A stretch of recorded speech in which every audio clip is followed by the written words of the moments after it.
Migraine ഉള്ള പല ആളുകളും പറയാറുണ്ട് ഈ ഇഷ്യൂസ് ഒക്കെ വീട്ടുകാരോടോ ഫ്രണ്ട്സിനോടോ ലൈഫ് പാർട്ട്ണറോടോ പറയുമ്പോൾ അവരൊന്നും ഇതിനത്ര ഇമ്പോർട്ടൻസ് കൊടുക്കുന്നില്ല.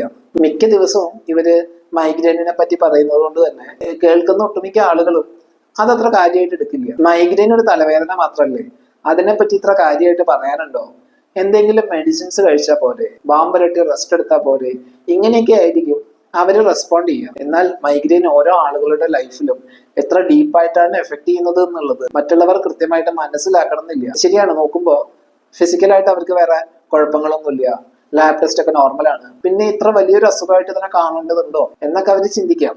പല ആളുകളും എന്ന് പറയുന്നത് ഒരുപാട് കാര്യങ്ങൾ അവർക്ക് മൈഗ്രെയിൻ കാരണം ഒഴിവാക്കേണ്ടി വരാറുണ്ട്. ഇപ്പോൾ വളരെ ഇമ്പോർട്ടൻ്റ് ആയ ഒരു കാര്യം ചിലപ്പോൾ ഒരു യാത്രയാവും. മൈഗ്രെയിൻ ഉള്ളത് കൊണ്ട് ലാസ്റ്റ് ടൈമിൽ അത് ക്യാൻസൽ ചെയ്യേണ്ടി വരാം. ആ ടൈമിൽ അവര് മെന്റലി ആൻഡ് ഫിസിക്കലി ഭയങ്കരമായിട്ട് വീക്കായി പോകും. ഓരോ മൈഗ്രെയിൻ പേഷ്യൻസിനോട് ചോദിക്കുമ്പോഴും ഇങ്ങനെയുള്ള പല ബുദ്ധിമുട്ടുകളും പറയാറുണ്ട്. അതുകൊണ്ട് മൈഗ്രെയിനിനെ പറ്റി പറയുമ്പോൾ അതവർക്ക് മടി കൊണ്ടാണ്, കാര്യങ്ങൾ ചെയ്യാൻ ഇൻട്രസ്റ്റ് ഇല്ലാത്തത് കൊണ്ടാണ്, അല്ലെങ്കിൽ ഒരു എക്സ്ക്യൂസ് ഒക്കെ ആയിട്ട് കാണുന്നതിന് പകരം അവര് പറയുന്ന കാര്യങ്ങളൊന്ന് കേൾക്കാൻ ശ്രമിക്കുക, അവർക്കൊരു സ്പേസ് കൊടുക്കുക, കറക്റ്റായിട്ട് ട്രീറ്റ്മെന്റ് എടുക്കാൻ അവരെ അഡ്വൈസ് ചെയ്യുക, ഇങ്ങനെ അവരെ ഹെൽപ്പ് ചെയ്യാൻ ശ്രമിക്കുക.